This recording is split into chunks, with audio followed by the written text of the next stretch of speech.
Una demencia es la pérdida de las funciones intelectuales que ya has adquirido a lo largo de tu vida o en tu desarrollo.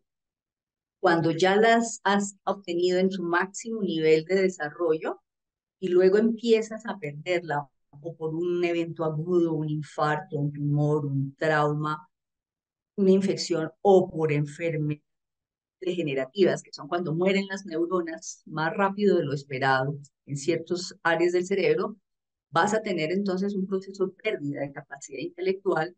En la medida en que el sujeto pierde su autonomía, hablamos entonces de demencia.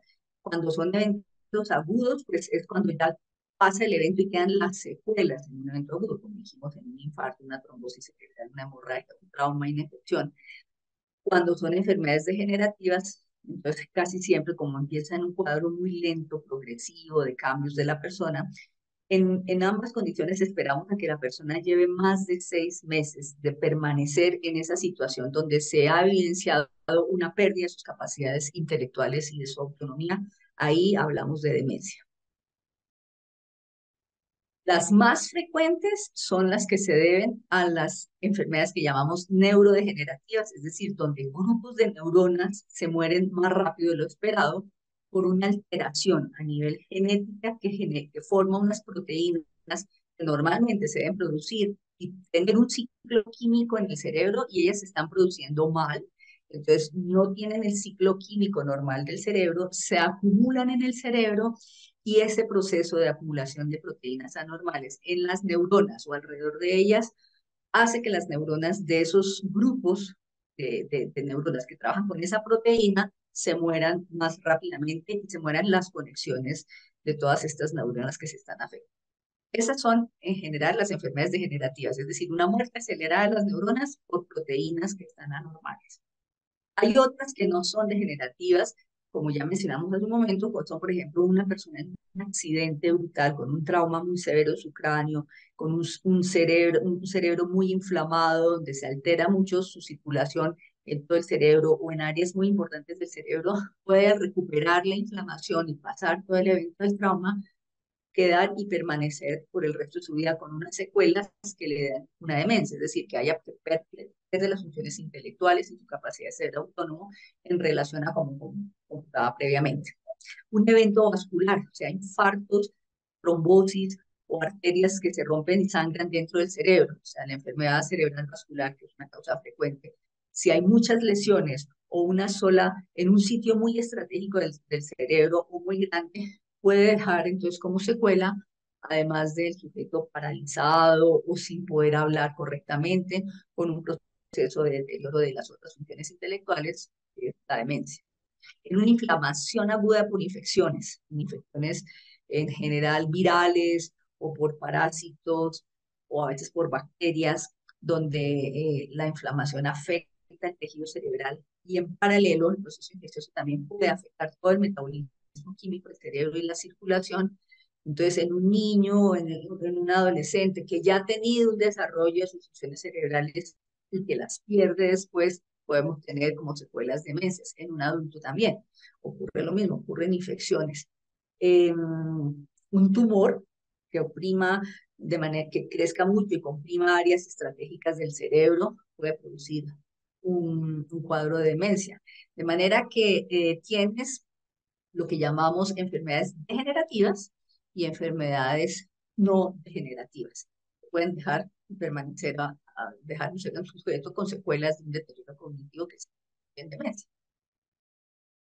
Las causas, por ejemplo, si a la más frecuente en las enfermedades degenerativas vamos a tener lo que llamamos como enfermedad de Alzheimer. Son proteínas anormales, una proteína especialmente que se llama el beta-amiloide, que se acumula por fuera de las neuronas y ese espacio alrededor de las neuronas se altera y se altera la bioquímica de la neurona y se altera otra proteína también por ese daño bioquímico que se acumulan alrededor de las neuronas, da la enfermedad de Alzheimer o la demencia de tipo Alzheimer. El Parkinson es otra enfermedad neurodegenerativa que no siempre tiene demencia, pero en un porcentaje considerable puede presentar demencia por alteración de estructuras profundas del cerebro y sus conexiones con la corteza cerebral, entre los ganglios basales, que son las neuronas profundas, donde se produce una sustancia que es la dopamina y sus conexiones en neuronas profundas y luego con conexiones del cerebro para regular el comportamiento y el pensamiento de la persona, puede llevar en Parkinson a demencia.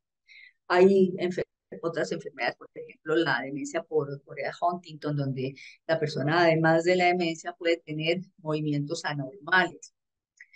Entonces, este grupo de enfermedades de proteínas alteradas, que son las que hemos llamado enfermedades degenerativas, que tienen unas bases genéticas.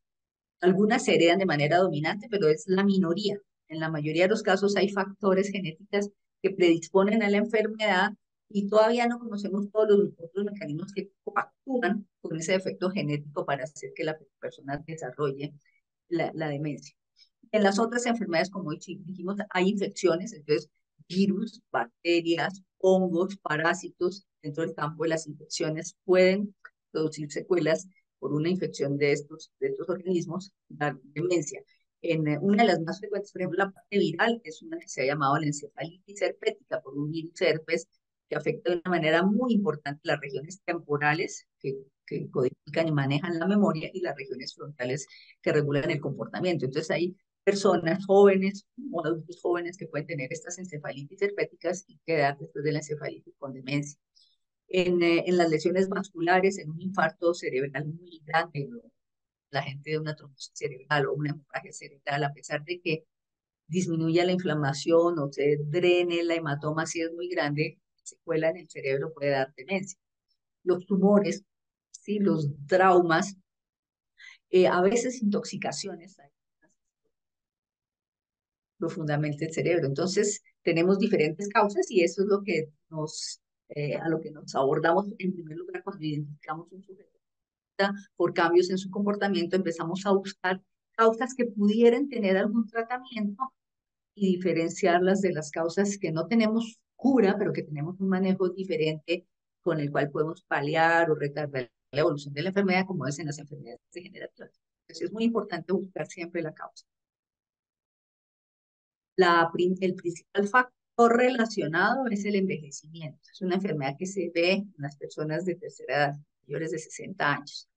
En nuestro medio, la baja escolaridad es un factor de riesgo, porque cuando tú estudias y te educas, construyes una gigantesca red neuronal y con esa gran red neuronal es que tú vas a trabajar a lo largo de tu vida, tu memoria y toda tu función intelectual se enriquece con una red muy elaborada, muy rica. Entonces las personas altamente educadas, si bien pueden tener demencia, tienen mucho más elementos para que ese proceso sea más lento, más retardado que en una persona con muy baja escolaridad.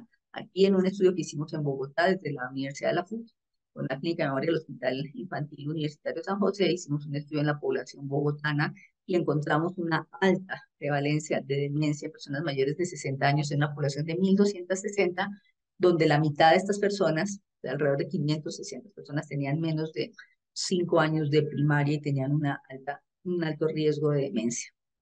Enseguida de la edad y la baja escolaridad, pues entran en juego otros factores como la hipertensión, la diabetes, porque ellas alteran la circulación, en el caso de la hipertensión y en el caso de la diabetes, el metabolismo del cerebro, facilitan o aceleran, digamos, son factores de riesgo para deteriorar a una persona. Las personas con sobrepeso o obesidad pueden tener riesgo, no causa, pero facilita o empeora el riesgo del deterioro en las funciones intelectuales. Por eso nosotros siempre insistimos que las personas deben tener muy buen control de su parte cardiovascular y metabólica, es decir, muy buen control de su hipertensión, de su diabetes cuando lo son. La gente mayor debe tratar de tener el peso que le corresponde, porque nuestra población, por ejemplo, en ese estudio que hicimos, eh, teníamos un 35% de la población adulta mayor de 60 años que era con sobrepeso y un 25% con obesidad. Esos factores de riesgo, si tú los logras controlar y los manejas, la persona adelgaza, trata de buscar el peso que debe tener, mejoran todas las condiciones bioquímicas y metabólicas de su cerebro y les disminuye el riesgo de deterioro. Si la persona es activa físicamente y hace ejercicio físico regular, va a estar protegida, mientras que una persona sedentaria tiene un mayor riesgo, ¿sí? Y no se protege. Entonces, porque el ejercicio físico y ojalá cardiovascular protege nuestra región de la memoria, nuestro hipocampo y todas las funciones intelectuales, además de que protege la parte cardiovascular y todo el metabolismo en estas personas que tengan sobrepeso o aumento de los lípidos, aumento de su tensión o aumento del azúcar, de la glicemia con riesgo o con diabetes. De manera que estos son los llamados factores de riesgo que afortunadamente tú los puedes manejar. En la parte educativa, yo creo que el país hora de hacer algo que tenemos en los países desarrollados, que es la formación y la educación continuada de los adultos. No solamente en universidades, sino a todo nivel, en todos los niveles educativos, que las personas siempre tengan la posibilidad de seguir estudiando y tener espacios para seguir estudiando y seguir formándose. Y formándose con algo que genere un esfuerzo en su cerebro, ¿no? Porque a veces todos dicen muy juiciosos, yo hago sudokus, yo hago sopas de letra, pero no sabemos si los hacen bien o solo 3 minutos o 2 minutos. El cerebro debe ser trabajado todo el tiempo hasta que termine nuestra vida, hasta que podamos controlarlo y controlar nuestro comportamiento, estimulándolo intelectualmente.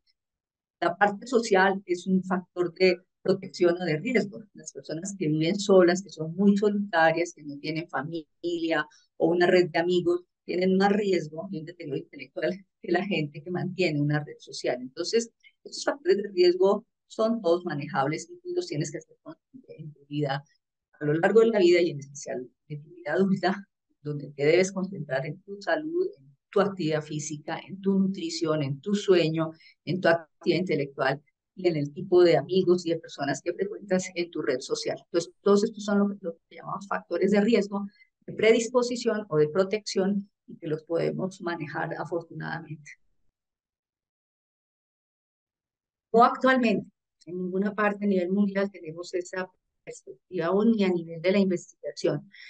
En la investigación, diferentes factores y pues una cura para la enfermedad no la tenemos. Tenemos tratamientos que modulan un poco la enfermedad, la retardan un poco, que estimulan más o menos el cerebro en la mente. Por ejemplo, tú estimulas a las personas haciendo actividad física, actividad intelectual y los proteges con los medicamentos. Esto modula y altera un poco y cambia la evolución y desacelera la evolución de la enfermedad. La persona debe tener condiciones ambientales familiares y sociales también adecuadas. Personas que están estresadas o angustiadas o deprimidas o preocupadas, pues generan unos mecanismos inflamatorios y oxidativos en su cerebro que van a acelerar la condición. Entonces, por ejemplo, todos esos factores habría que entrar a bloquearlos o tratarlos si no tenemos un tratamiento que abarque todos estos campos. Entonces, no tenemos una cura hoy en día todavía para la enfermedad. A pesar de ser una enfermedad que está estudiando muchísimo. Los tratamientos que se utilizan ahí son de dos tipos. Son farmacológicos, es decir, son medicamentos que le administramos al paciente. Entonces, para administrar un medicamento tenemos que tener el diagnóstico de que la persona tiene una demencia, ¿no? Hoy en día todo el mundo anda preocupado que si los olvido, yo ya tengo un Alzheimer, o los hijos ven que los papás se les olvidan y ya les están diagnosticando Alzheimer a los padres. En realidad, forma parte del envejecimiento normal el que tengas cambios, y que tengas olvidos, te hagas más lento, pues, las palabras, ya no seas tan rápida para hacer tus trabajos, pero en realidad tienes que tener primero un diagnóstico. Cuando tenemos un diagnóstico realizado por un médico especialista y por una evaluación en neuropsicología, ya tienes, y seguramente ayudas de imágenes cerebrales y otros exámenes de laboratorio, tú puedes tener entonces el diagnóstico de la demencia y el tipo de demencia y abordarlo entonces con un tratamiento. Entonces, como decíamos, hay un tratamiento que es farmacológico. Tenemos básicamente dos grupos de medicamentos a nivel mundial que se están usando actualmente. Unos medicamentos que regulan la química de la acetilcolina, que es el neurotransmisor más importante en la memoria y que también actúa en otra serie de funciones químicas a nivel cerebral. Entonces, ese neurotransmisor se disminuye porque disminuyen las neuronas que lo generan, los receptores. Entonces, lo que se hace con los medicamentos que llamamos anticolinestéricos es bloquear una enzima que destruye, una vez que se libera la poquita acetil o mucha acetilcolina que hay en el cerebro, hay una parte que se recapta y hay otra que es destruida por una enzima. El medicamento anticolinestérico bloquea esa enzima y permite que haya más acetilcolina disponible en el cerebro. Ese es un tipo de tratamiento para la salud. El otro es un medicamento que es un bloqueador de un receptor de un neurotransmisor que es muy importante en el cerebro, que es el glutamato, que regula también muchas funciones de nuestro cerebro y es clave y también está alterado en el deterioro cerebral y en las demencias, que tiene también un efecto tóxico en las neuronas. Entonces, hay uno de los receptores que se bloquea para disminuir la toxicidad de este neurotransmisor, que son los bloqueadores del receptor NMDA, el glutamato, y de ahí está el grupo del medicamento memantina. Estos dos grupos de medicamentos, la memantina por un lado y los anticolinesteráticos, de los cuales hay tres a nivel de nuestro país, yo creo que ustedes también los tienen allá en México, son el donepezilo, la galantamina y la ribastimina.